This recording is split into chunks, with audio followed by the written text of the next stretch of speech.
everyone, this is Lori with MedMadeEasy. You don't see a lot of this kind of topic out there. Basically, what the topic is about why, as a medical provider, you should not give medical advice. Any kind of medical advice other than going to see their medical provider if someone has an issue. So I want to get into this. I want to first start off with my little disclaimer. Over the years, I have spent hours and hours and hours helping people, being on the phone forever. I've prescribed, there's just so much stuff that I've done, and I've almost worn myself ragged from doing that. And I noticed that I did it more in the beginning as a provider, and I've been nurse practitioner for many years now. I was more inclined earlier to give more advice, and I think it felt good to be able to throw out that advice to people and help people like that. I still love helping people, but it's become a totally different ballgame for me now, and I have a lot of different reasons why I avoid doing that. I still will a little bit, but I really try to avoid it quite a bit. Okay everybody, let's go ahead and dive right into the 5 different reasons why you should not give medical advice outside of work as a healthcare professional. Number 1, misdiagnosis. This is scary because I have actually had a situation where someone gave me pieces and bits of what they thought was going on, and they were like, oh, I know it's this, and I know it's this, and I was very, very hesitant to give out advice about that. And so this person thought it was this, and then I was like, well, you know, maybe it could be that. Well, this thing didn't get better, and then they end up going and it ends up being a different diagnosis. So that made me feel a little bit frustrated because I was like, you know what, this person like almost coaxed me into agreeing with them and being like, yeah, that's what it is.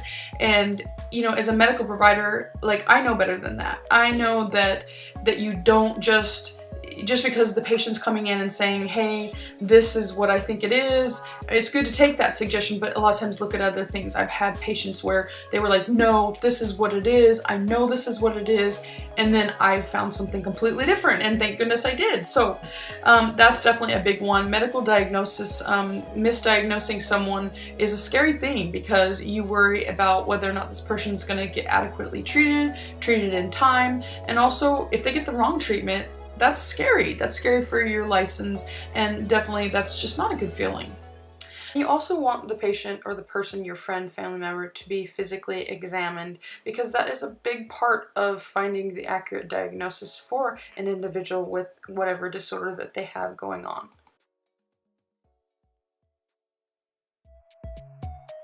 Number 2 is the expectation for the future. Now, this sounds kind of like a weird thing, but a lot of times what I've found is once people come to you and realize what you can do, you're going to have that same person coming back to you over and over again. And you may say, well, what's the problem in that? Times 20 people, and then people talk to other people and be like, hey, call so-and-so, and they can do that for you. But you have to remember that you paid for your schooling, that's what people pay you to do, is to give that knowledge. If they want to go Google it, they can go Google it. A lot of times people equate what you do with what Google offers. And I've even had people that, well, I can go Google it. Well, then do that. That's what I say. This is what you do to make money. You have to remember that your time is valuable and your time is money. And so if someone is expecting you to just give that time, then they need to be able to somehow compensate you in some way.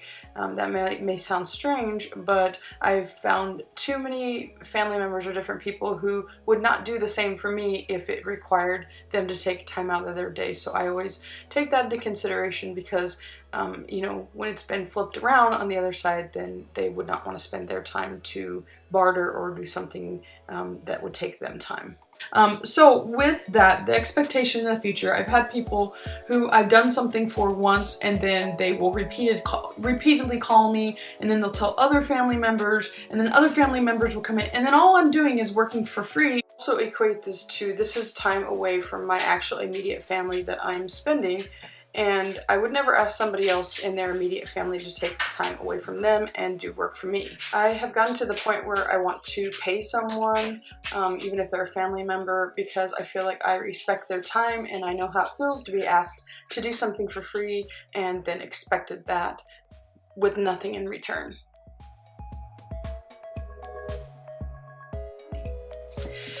The third thing. So the third thing is the legal aspect of it.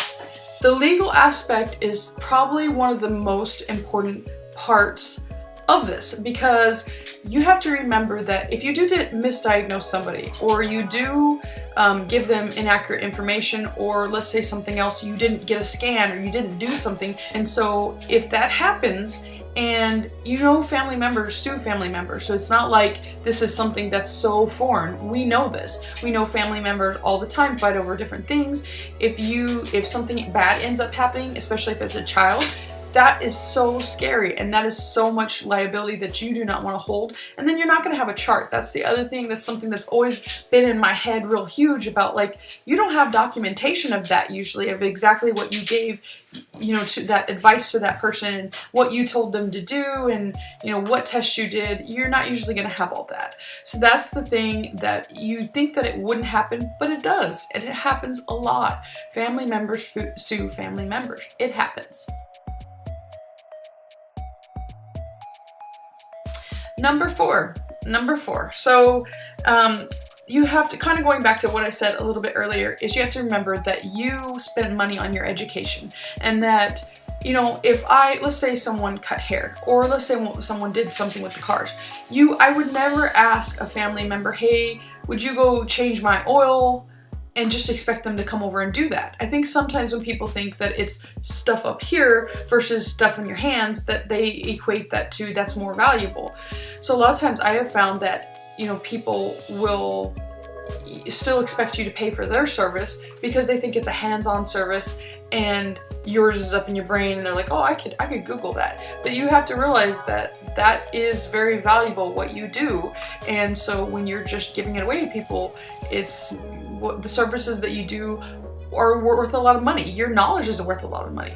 If Google had all the answers, if Mayo Clinic had all the answers, and WebMD had all the answers, then nobody would go to doctors or nurse practitioners, PAs. We would never go, because we would figure it all out. That's the thing, though, is we need those opinions, and we need that advice and that experience. People who day in and day out see similar things, or who have come across this in their profession. This is how you get paid. So number 5. So another thing is that early on in the beginning, I would come home from a 12-hour shift, and I would be exhausted. And if you are in the medical field and you've worked a 12-hour shift, which you probably have if you work in the medical field, then you know how absolutely exhausted your brain can't even think. I would come home to a ton of voicemails, and this was in the beginning of my nurse practitioner career. I'd come home to a ton of voicemails, and then I would call them, and I would spend an hour on one phone call, 30 minutes on the next, and then the next day I had to get back up and go do it all over again. And most people would be like, well, that's good, that's nice that you're doing that. But I started burning myself out, and I started realizing that it's causing problems in my family, because I'm taking that time that I could have spent with my son or my daughter or my husband, and a lot of times they won't even take the advice that you give them. And I think that's the thing that's a little frustrating, is that if you go and you spend an hour giving them medical advice, they don't take any of it, and then it's like, what was the point? So the best medical advice that I can say absolutely to give is tell them to be seen, if that's what you think needs to happen. That's the best medical advice that you can give them.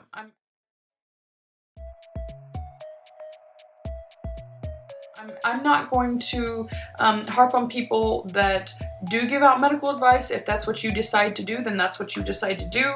But at the same time, I think that you do have to remember what you're setting yourself up for. You are setting yourself up for people to expect that from you, and for potential for legal ramifications, and also just for people in general to doubt or question what you're saying. And I've been sent pictures, and people literally been like, what's this?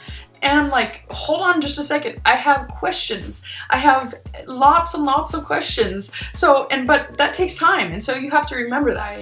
One of the things that I noticed is that on Facebook, I noticed that people who have been medical providers for a long time, a lot of times will not post anything on those post of people asking questions for medical advice.